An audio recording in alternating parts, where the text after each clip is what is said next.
next Wednesday, the 21st of April, live from 11 o'clock to 12 o'clock, is the second of our charity coffee mornings.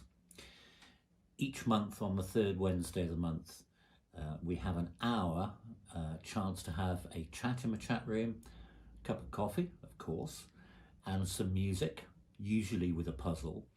And I ask people to make a donation to the chosen charity. The charity for the months of March, April and May is a local charity, Red Start, which does fantastic work in the community and beyond, helping the homeless and the vulnerably housed. In our March Coffee on the Keys charity coffee morning, we raised over £300 for charity, which was absolutely stunning. So I'm even more delighted that I have chosen that charity that will be the recipient of any donations you care to make for 3 months, because that will hopefully give them a very useful sum to continue their work and outreach in the community. So that's Coffee on the Keys next Wednesday, the 21st of April at 11 o'clock, live on Gigi the Piano Man.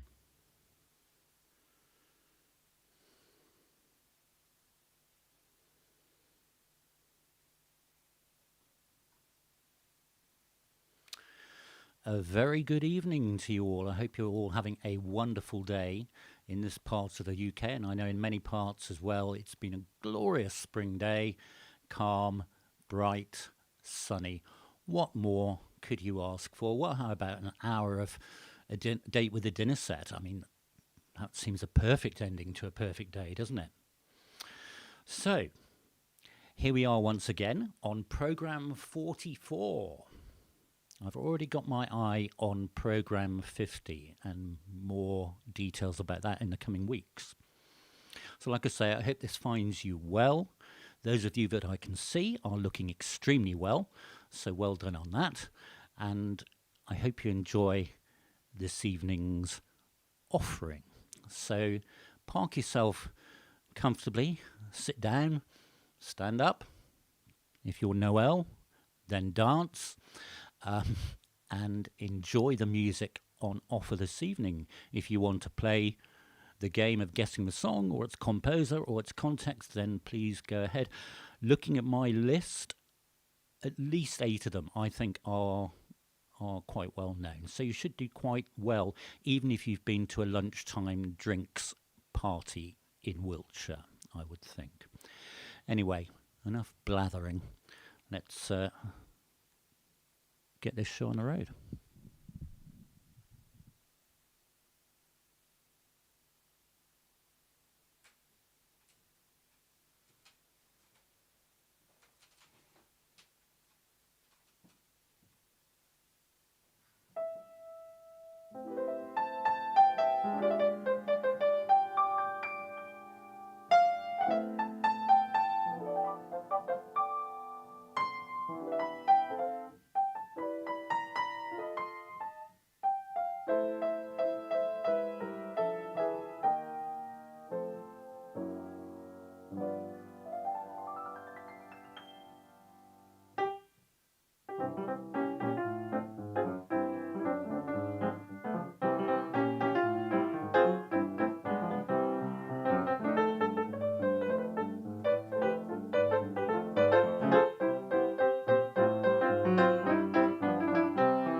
Lots of rocking going on in the chat room this evening. That's was good to see and good to hear as well.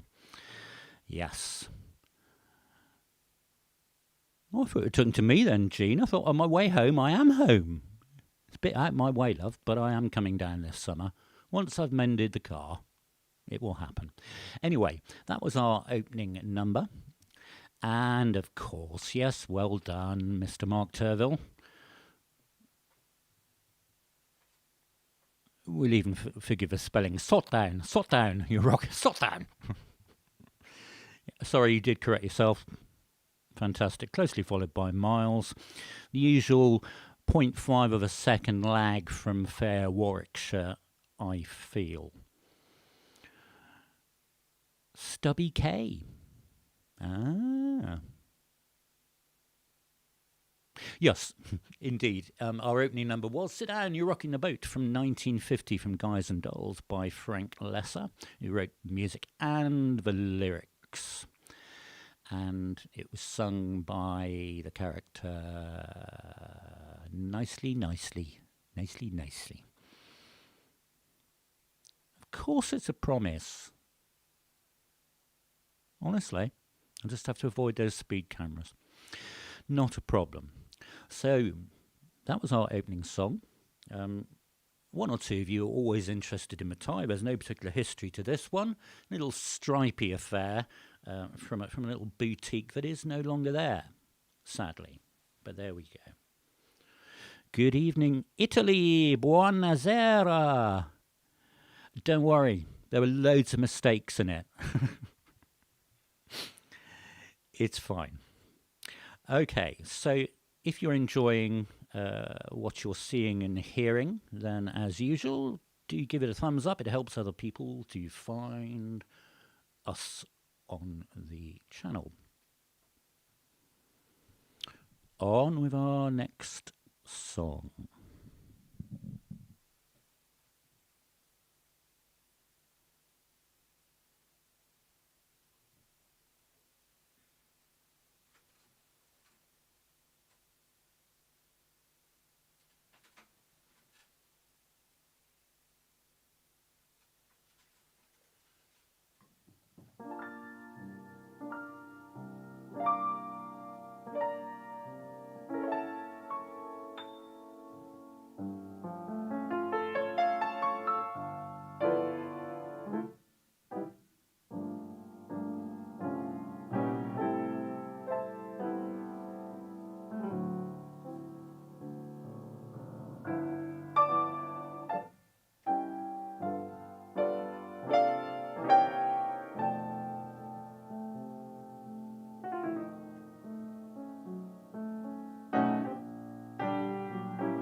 So I said at the top of the program, if you were on time, um, that you would know at least 8 of these.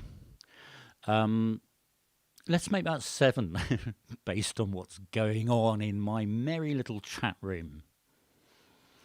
Yes, indeed, Miles. I have played it twice on the program, once in a concert, and it was actually the theme music to the trailer that I did that some of you may have watched the other day. Just before I tell you what it is, it's not technically new in that it was one of my Christmas presents from all of you lot, but it's not usually on show. It's called a stream deck, and it's just a little doohickey which can be programmed with little screens, and each screen presses a button. Well, I press a button and it does something exciting. So if, for example, we want to reflect today's weather, we probably wouldn't press that particular button. Not on this occasion. Anyway, so that's the Stream Deck, and it's an amazing bit of kit that just helps me to live stream blah blah blah. Anyway, so back to the tune in question. Daisy. I'm shocked that you didn't know it. It was by the wonderful Neal Hefti, who was an amazing trumpeter, composer and arranger, and for many years the arranger for the Count Basie Big Band. And the piece is called Lil Darling. Now, interestingly, I find it interesting, when Neal composed it, he envisioned it as a bit of a more up-tempo.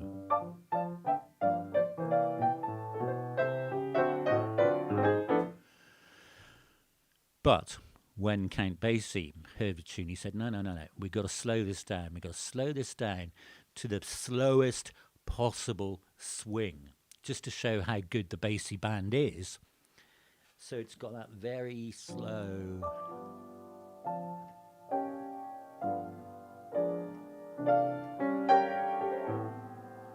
And it's the test of a good band, whether they can keep their ensemble at that slow tempo. It's an absolutely gorgeous piece of music.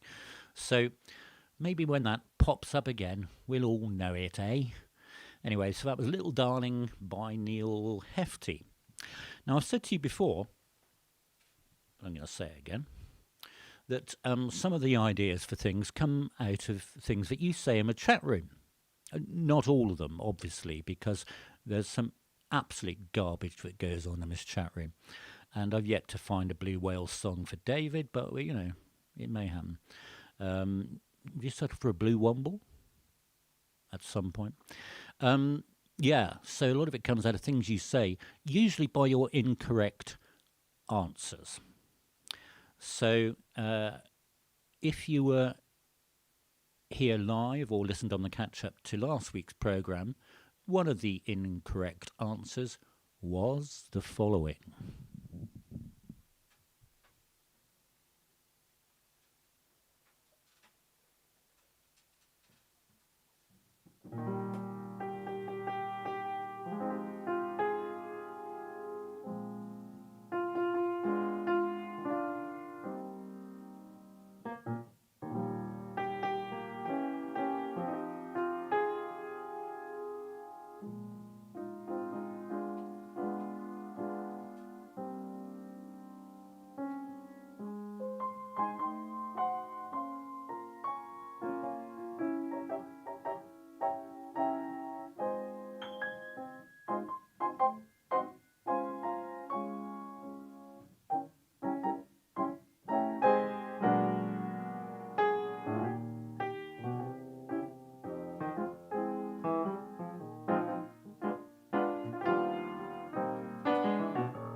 I love this chat room. It wouldn't be the same without your little conversations. And I guess if one were to look back at the previous 43 programmes and to examine just how many times Blue Whale comes up as a subject, it would be very interesting. It's almost like an obsession. Anyway, oh, hello, Hannah. Well, that means you've got back and you're not driving. That's good. No, Daisy, no. Oh, unless it was about Wales. You know, like the Mumbles had a positive heat wave today. 4 degrees. Yes, but good point, Hannah, about the QI titles. Interesting fact, the QI theme music was written by Howard Goodall, who wrote the Psalm 23, Lord is my shepherd, Vicar of Dibley theme, Blackadder, loads of things like that. So it was, you inspired me to play that because last week I played the, I'm trying to remember what I played, that inspired you a wrong answer, Lullaby of Birdland, and people said, Lullaby Broadway, Lullaby Broadway. That's why that came up again this week. It was the Lullaby of Broadway. Ah, bonsoir, mon ami. En français. Oui. What were we talking about? Oh, yeah, sorry. Lullaby Broadway, written by Harry Warren, which was actually written in 1933. And my sources tell me that it was written for the Gold Diggers of 1933. However, he was inclined to use his music all over the place in those shows, in those amazing shows choreographed by Busby Berkeley. And of course, then it reappeared in 1980 in 42nd Street. But it's a fantastic, good old show number. Lots of toe tapping, high kicking stuff. The sort of stuff I've been doing all of today. So that was that one. So I hope you enjoyed that. As I say, inspired by your incorrect answer. Maria.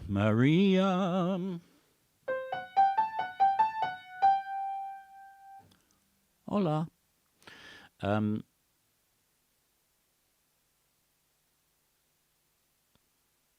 Sorry, I'm just translating that, David. I did fail my French O-level 4 times, but... Oh, it's right. I've got a polite version for what that means now. We're okay. I'm sure all of you here have already done so, but if you haven't, then do consider subscribing to the channel. And if you want to know when things go up or what's happening, then you need to press the little bell notification and it will all happen just like that. Okay, so our 4th song is again inspired by something a couple of people said in the chat room.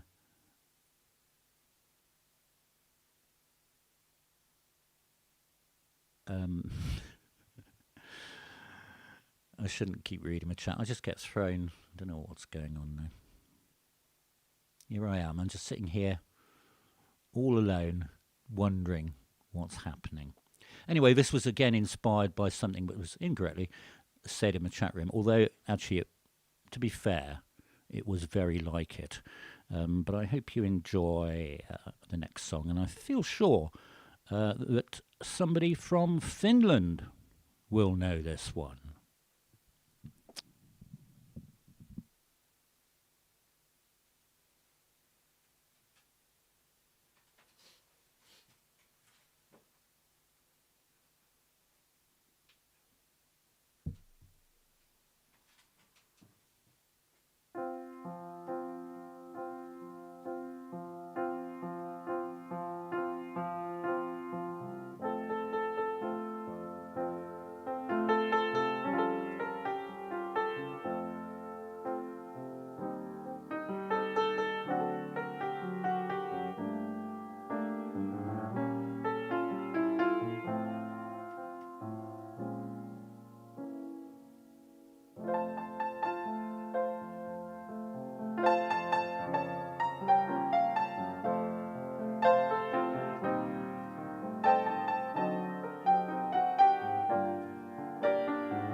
Oh,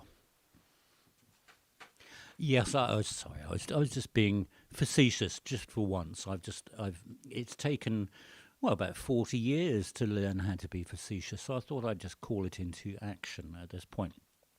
It was just a way of giving a hint at the title, but you didn't need it. You didn't need it, did you? Because lots of you guessed it.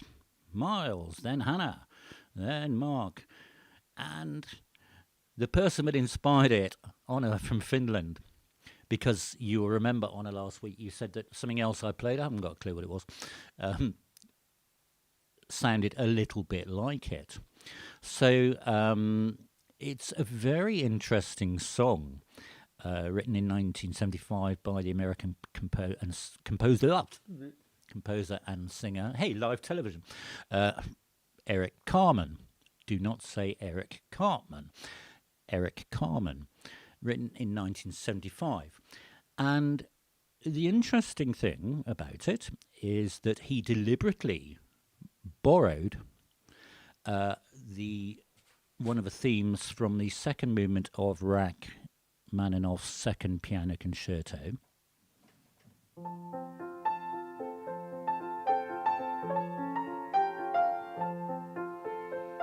Now, he knew he was doing that. And when he was composing it in the US, it was out of copyright because of different laws. However, in Europe, it was not. And before he knew it, well, after he knew it, really, after it became a hit, he suddenly had a sort of cease and desist letter from the estate of Rachmaninoff. Saying, actually, you can't use this because it's still in copyright in everywhere except the US. So anyway, to cut a long story short, and mainly because I don't know all the details, an agreement was reached whereby 12% of the royalties from All By Myself by Eric Carmen would go to the Rachmaninoff estate. So there you have it. Ah, thank you, Hannah, for spotting that. Indeed, just for fun, I stuck in a little bit more of that piano concerto. It's a beautiful, it's a wonderful piano concerto, of course, but it's actually a very, very beautiful power ballad and very moving, really. I feel moved. Do you feel moved? On we go. There's a lot more to do. Daisy, I hope you're still awake.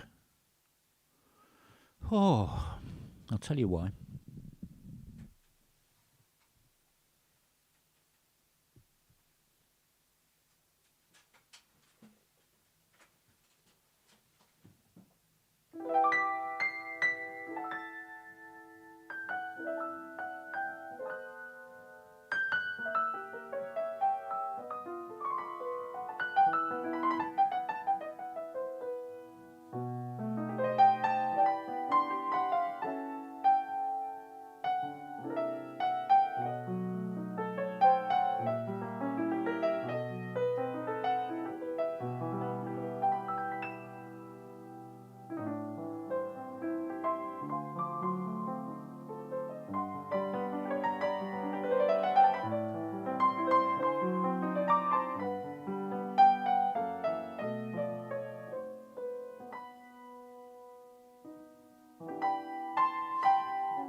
I wondered if any of you would start all that again. You're quite right, Hannah. Last time that was played, there was a most incredibly frightening dialogue going on. I think it was started by my friend Tanya about all sorts of awful, terrible things to happen to those wonderful, so clever, so pretty pigeons. You've been wittering and twittering about it so much I haven't got a clue who was first, but loads of you got it. Of course, it was Feed the Birds, as my brother says, tuppence in old money. Good old Mark, with the emphasis on the old, pre-decimalite you. Feed the Birds, 1964, Mary Popoff, and perhaps she did. Written by the wonderful Richard and Robert Sherman. Apparently, there was quite an argument about the song by the writer of the book. Somebody help me out. Mine's gone blank. Anyway, eventually an agreement was reached. So much happens with these songs, isn't it? Behind the scenes, we just think, oh, there's a nice song, or there's a nice film, or there's a nice show, but oh dear, theatre and movie lovies, eh? Oops, sorry, Miles. No offence, chap. Yes. Gosh, Hannah, I can't quite see that emoji, but something else is being destroyed there. Oh gosh, wow. Mark Turville, you'll have to share that with me. We have to have the poisoning the pigeons in the park, poisoning the pigeons in the park song on the show. Definitely, it might make up for the absence of blue whales. Is it?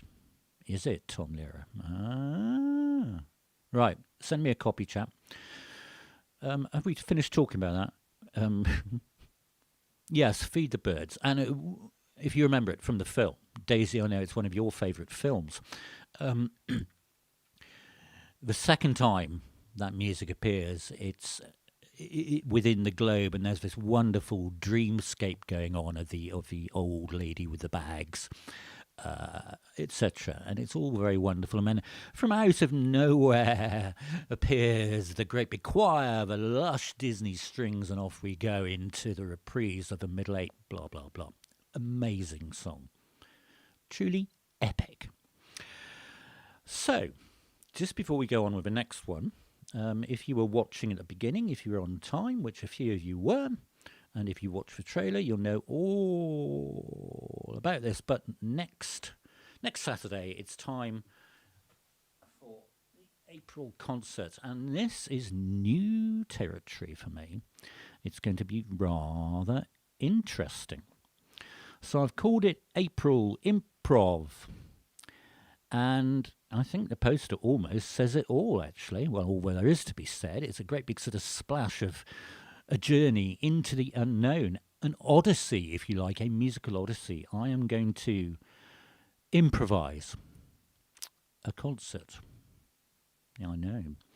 Never done this before. I'm used to improvising as a pianist in restaurants and things, and in theatre shows when yawn, somebody's still trying to put their blimmin' radio mic on and you have to vamp until ready.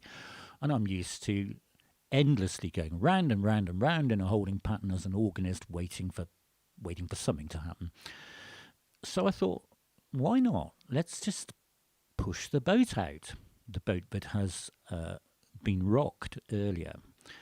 And so on Saturday night, it may not be your cup of tea or your beverage of choice. However, we'll see what happens.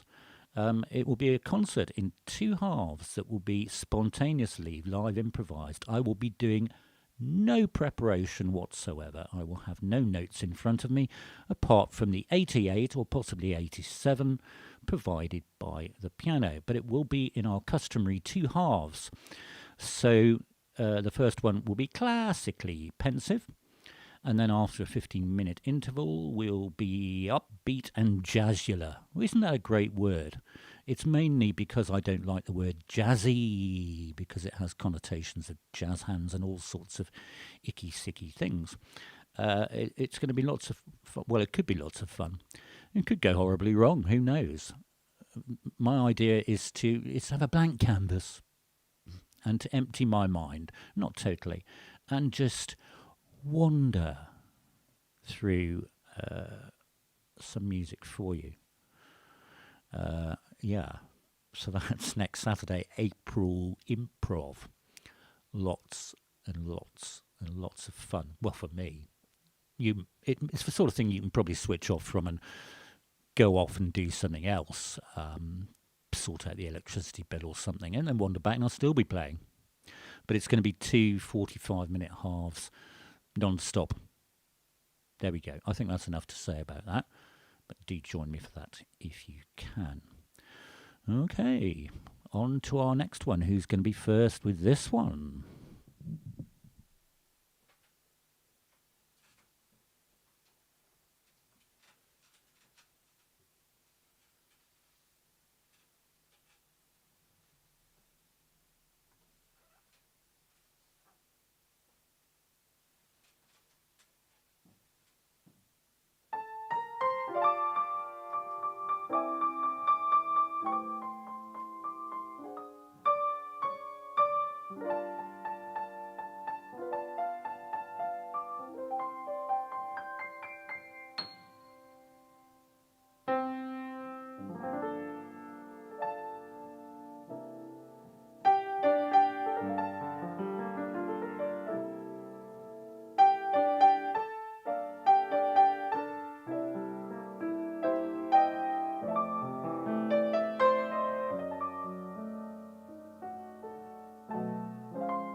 So, back at the top of the programme, I said you'll know at least 8 of them. Then I corrected it to 7.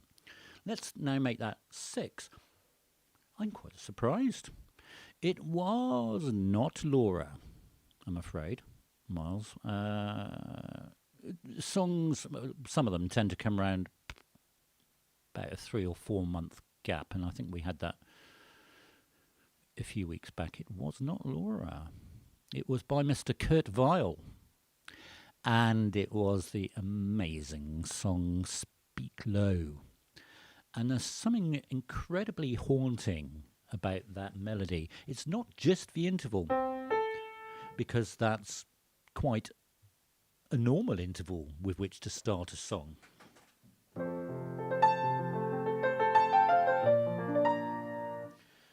But it's the way that he harmonizes it.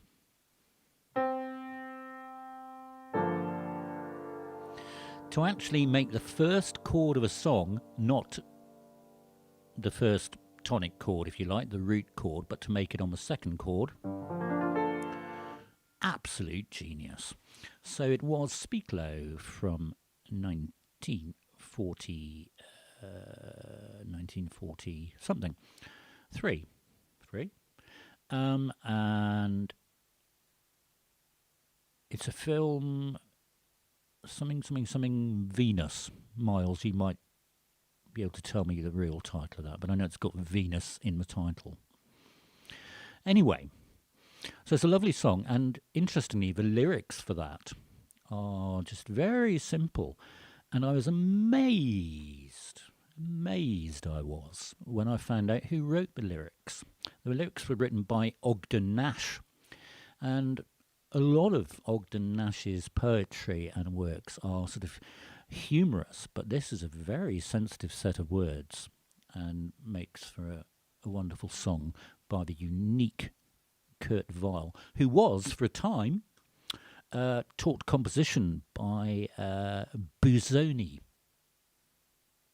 the amazing pianist, composer, and arranger. So, let me take you back a few weeks, if I may. Oh, do you remember that little Easter bunny? Go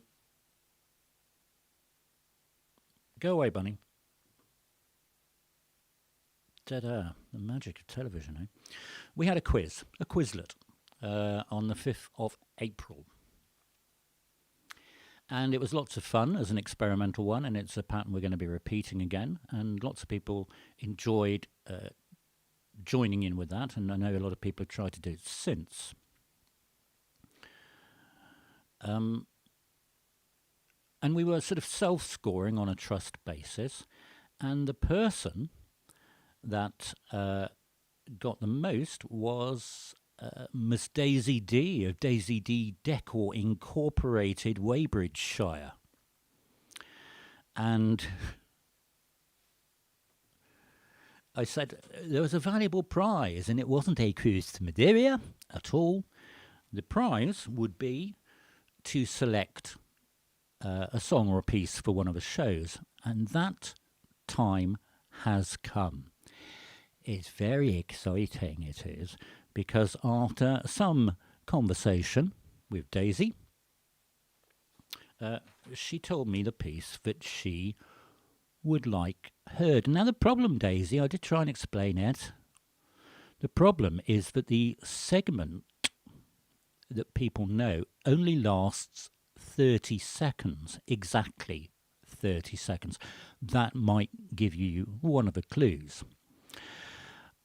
It comes from a much larger work, which is about 27 or 28 minutes long. And I used in the 1990s to own a copy that was bought from Chappell's Music, a piano reduction of it. Well, it's got lost, hasn't it? Couldn't find it, and the blimmin' thing's out of print. But after much searching, only today, I've even drawn you a picture, Daisy, of a I've been helped out by a wonderful composer and arranger called Paul Ayres, and he composes a lot and arranges a lot of choral music. Absolutely amazing composer, arranger, pianist, organist, and it just so happens he has done a fantastic virtuoso arrangement of this piece for organ. Well, I know it's not an organ, but it did give me a chance to get the music. And just show you my aspidistra again. Lovely, isn't it? It's healthier than my poinsettia without a T. Sadly, my copy came with the title blacked out. Anyway, this is for Daisy. This is your prize, and I jolly well hope you recognise it, or at least 30 seconds of it. It's a fantastic piece, a Mars bar of a piece, and I want to put it in its context. So I'm going to put the music stand up, otherwise we are going nowhere. Ow!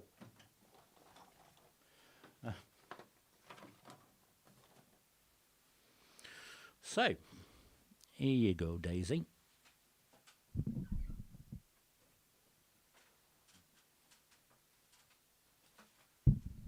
By the way, I only got the PDF of this at 5:15.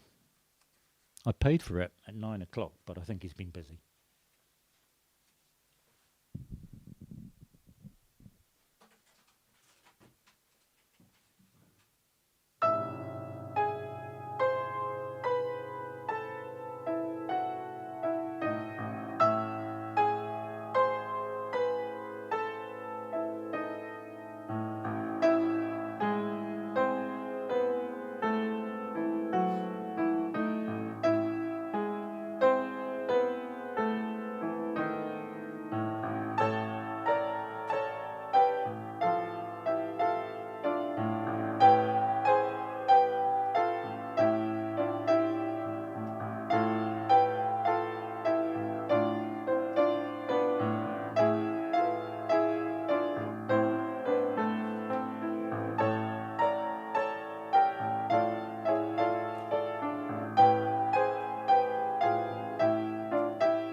There we go.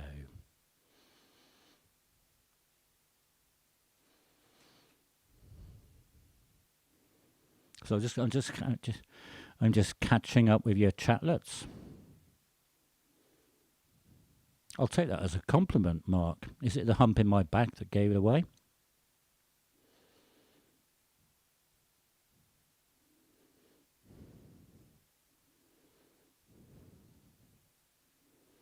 Yes, you're all correct. And indeed, Mark Turtle, very much of the era of Jesus Christ Superstar, actually written in 1973 by the wonderful Andrew Lloyd Webber. Hannah, you were first. Indeed, the variations on a theme of Paganini by Andrew Lloyd Webber, written for his younger brother, Julian, the amazing cellist, in the days when Julian wore wonderful crushed blue velvet jackets and had that amazing long permed hair, made him look a bit like Cleo Lane. When I was at Royal College, I used to bump into Julian Lloyd Webber quite a lot in the South Kensington music shop, where he was sort of browsing for a bit of rosin for his bow or something. Amazingly tall chap, amazingly tall. Anyway, that was Andrew Lloyd Webber's variations on a theme of Paganini, and I wanted to put it in context because what it was used for and the reason I think Daisy requested it was, of course, is the theme music to the long-running South Bank show, where they use a bit of a theme and a part of variation 4. Yes, sorry, I should have stuck something up my nose, Miles, to do a Melvin. It's a cracker of a piece. Hannah and Matthew, I'm really excited that you may still have a piano copy. I don't know where mine is. I know I've got this organ arrangement, and I'm going to do it on the organ at some point. Except the arranger, Paul Ayres, wants a link to the video when I do it, so I'll have to practice. Anyway, Daisy, there you go. That was your prize. So, we're running slightly over time, which is interesting because I've got a piano student waiting online. He'll just have to wait. Tough. We're having fun here. Well,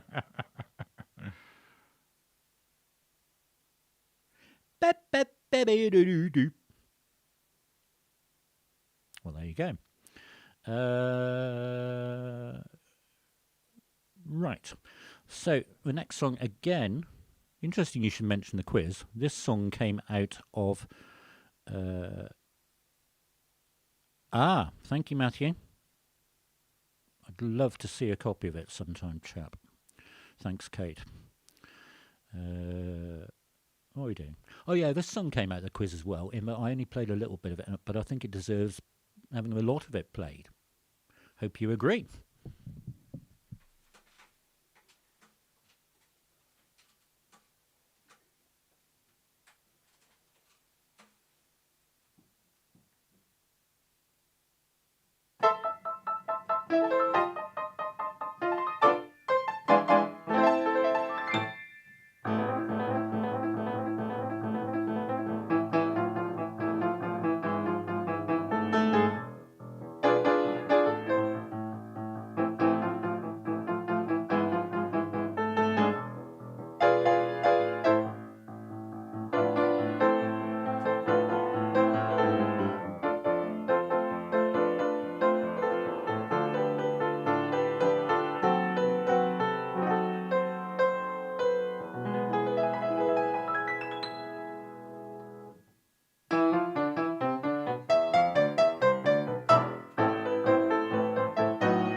Yeah, it was when I was playing that intro in the quiz. It just had to be played, and it's such a fantastic song. Interestingly, it only reached number three in the UK chart. It was their second single after Dancing Queen. It was, of course, Money, Money, Money by ABBA, written by, it says here, Benny Björn, but that's the name of a teddy bear from IKEA, Benny Andersson and Björn Ulvaeus, 1976. A really, really lovely piece. Hannah, I can't catch you out, can I? Yes, there was just a little bit of If I Were a Rich Man. Huh. So there we go. So we've nearly reached the end of our time, but I just want to, in case you were late, which many of you were, draw your attention to this Wednesday. Hasn't that time come round? It's the third Wednesday of the month. So I'm holding my next charity coffee morning, Coffee on the Keys, chance. Well, coffee, obviously, you need to bring your own. I'll make sure I've got lots of supplies this time so I don't run out. It's live from 11 o'clock to 12 o'clock. It's the mix of music and chat to which you have become accustomed. And my charity for the months of March, April and May is local charity Rent Start, which does amazing, truly amazing work in the community to help the homeless and the vulnerably housed. And I was absolutely cock-a-hoop, sick as a budgie. Last month, you spectacularly raised £319. I can see it there. The pot is still open. It's so exciting because with 3 months of hopefully collecting donations, and I suggest perhaps the cost of a cup of coffee you might have out in the park safely, it means that charity will have a sum of money that they can continue their work and their outreach. And I know very well of the work that they do and many of the people that work there. It is an amazing cause. So that's Wednesday, 11 o'clock till 12 o'clock, Coffee on the Keys. And as usual, if you're on my mailing list, I'll send you the link on the day. So we've gone over our time, haven't we? But never mind. Doesn't matter. Doesn't matter. I hope you've been having a good week. Maybe some of you have been rushing out to Primark. Other low-cost shops are available. I'm quite happy just to sort of bide my time, really, and wait. I'm not in any particular hurry. I wouldn't mind a few Primark T-shirts, but I can wait. Let's be safe. No silly, unsocially distanced queues, eh? I hope they last till Wednesday, Daisy. I know what you like. Okay. Please enjoy our last song.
I nearly forgot my key change. I was getting so excited by the concept of croissants avec le brie et la confiture des abricots.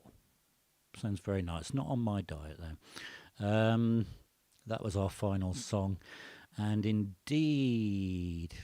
Yeah, well done, Mark Turtle. And who else got it? Jean. Oh, hello, Janet. Hello, my love. Mwah.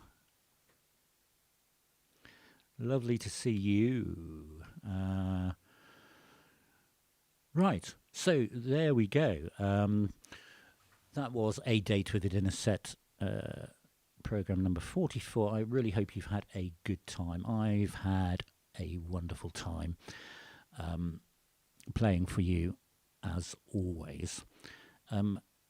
You are looking so well, I have to say. You look absolutely stunning. So well done. Keep well and stay safe and still be cautious.